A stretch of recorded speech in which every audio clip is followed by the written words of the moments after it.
This is Amy Luckiewicz with the North Reading Youth Services Podcast.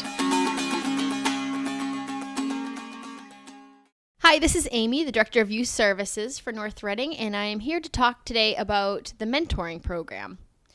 And typically, the mentoring program is offered for grades 3 through 8. We expanded it last year to include middle school students. And I'm happy to report that we are just booming at the seams with mentors, which is awesome. So typically our sessions are 10 weeks. So we do a fall 10-week session, a winter 10-week session, and then a spring 8-week session. Now the interesting thing is our 8-week session is usually our smallest, and I have 53 students starting next Wednesday, which is very busy. So we are still accepting enrollments for middle school and elementary school students. The program begins on Wednesday, March 29th, and it runs for 8 weeks. We do not meet during April vacation week. And the middle school program runs right after school, right around 2:30. The kids get out at 2:15.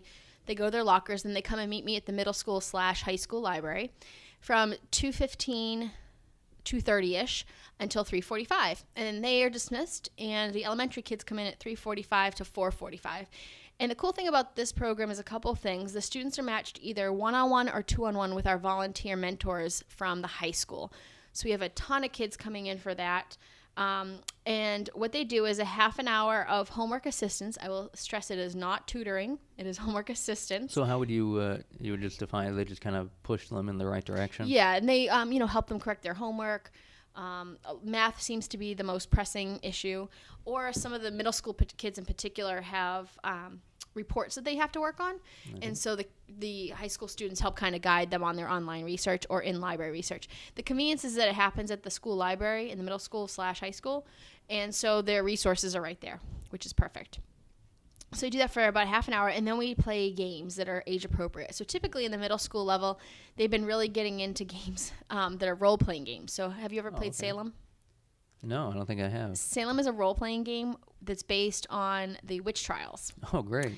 It's very interesting, and it's kind of a whodunit. You have to kind of figure out who the witches are before the witches knock off all the townsfolk. So you can take their land from them and just let them know? No, the witches are secret, and there's a constable, and it's a whole role-playing game, and you have to figure out the witches before the witches knock off the townsfolk. Fair enough. They love that. We they also love play exploding kittens and imploding kittens, and I will stress that no kittens are harmed in the playing of this game. Oh, but that's just kind of one of the charges brought up against the witch? No, it's a separate game. Oh, all right. Imploding and exploding kittens. It started as exploding kittens, and then we bought the expansion pack, so now we play imploding kittens. All right. Completely middle school appropriate. They love it. Yeah, I'm sure. It sounds like it's a lot of fun. They talk about taco cats and cats with beards. It's very interesting. Taco cats. Like taco's not made of cat, which I'm not going to say I'm not opposed to. It's a palindrome. Palindrome? Oh! Yeah. Taco cat. Taco cat. So somebody figured that out. So taco cat is one of the cards. Yeah, there you go. Yep, and there's a whole card that you can So is it about palindromes? Or No, it's a game that you have to basically survive all the exploding kittens, the virtual exploding kittens. One of them is a diffuse that you diffuse it by shining a laser light. So some mad person is throwing exploding kittens at the world? It's pretty funny. Yeah. And we're just now starting to get into a game called Ticket to Ride. Have you ever played that? No. I particularly love this game for two reasons. One, you can play it individually or as teams, but also it teaches them geography.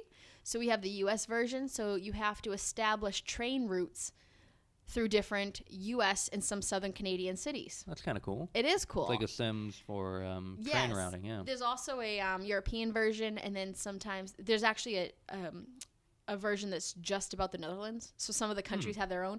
It's very interesting, and I love that because the kids can kind of learn a little geography as we play. Yeah, that sounds great. Yeah, we just did that in middle school youth group, and it took an hour to play. It was so much fun. So I love that one.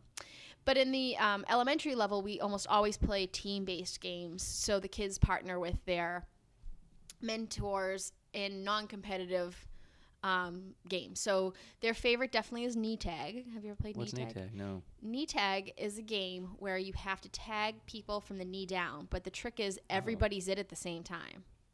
So are they able to kind of on their knees run around? Not on their knees. They have to be standing up, but there is a freeze position, so you can get into a safe position. But the funny thing is because everybody's at the same time, everybody's chasing each other. Oh, wow. It's calamity. It's wonderful. I love it.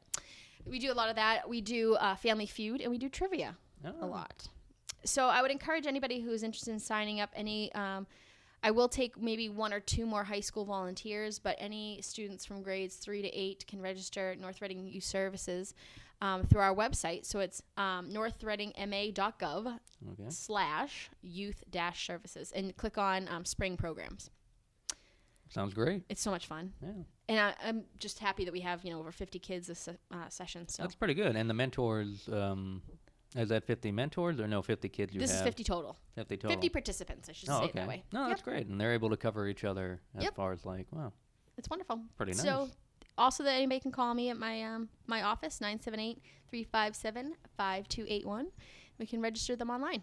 Sounds great. Anything else coming up? For sure. We're working to put together some things for April vacation. So, again, people can check out our website for anything coming up at that.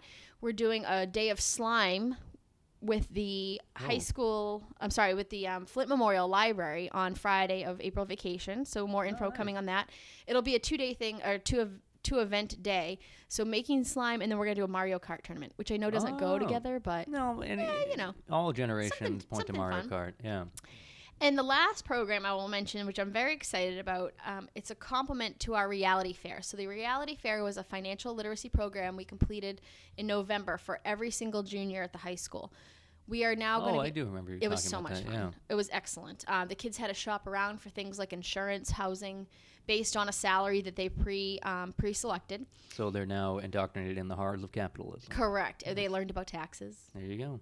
And FICA and all that. It was very interesting. And so now we're offering a 3-part follow-up series for their own financial literacy. So don't quote me on the parts, but it'll be credit cards and credit, so understanding credit. A course called, these are all an hour, by the way. The other course is called Living on Your Own. So this will be really good for juniors and seniors. #underbridges. Yeah, no. Hopefully not. No, well. And the last one is understanding how to put together a budget, but budget can be kind of a scary word for people, so we'll call it understanding your spending plan. I always enjoy when... That's what it really is, right? Well, sure, but I always enjoy when things are just kind of renegotiated. Twisted. It's just kind of So you might see understanding your spending plan, but in parentheses for description, it'll be talking about budgets. Or spending adventure. Spending adventure, I like that. The journey, yeah. And a big shout out to the Reading Co-op Bank, who is going to be participating in that. They'll be, in fact, the experts who will be speaking and providing all the curriculum, and this will be free. Is Michael helping out with that? Michael Walborn. Yeah, he's great. Thank you, Michael. Yeah. And that'll be held at the Distance Learning Lab coming in... at the high school. Correct. All right. May and... April and May. So you'll be able to find that out, too, by visiting northreadingma.gov/youth-services. Free with parent. Any parent can participate as well. Ooh. Yep. That's what's going on. Thanks for having me, Phil. No problem. Thanks for coming, Amy. Bye-bye.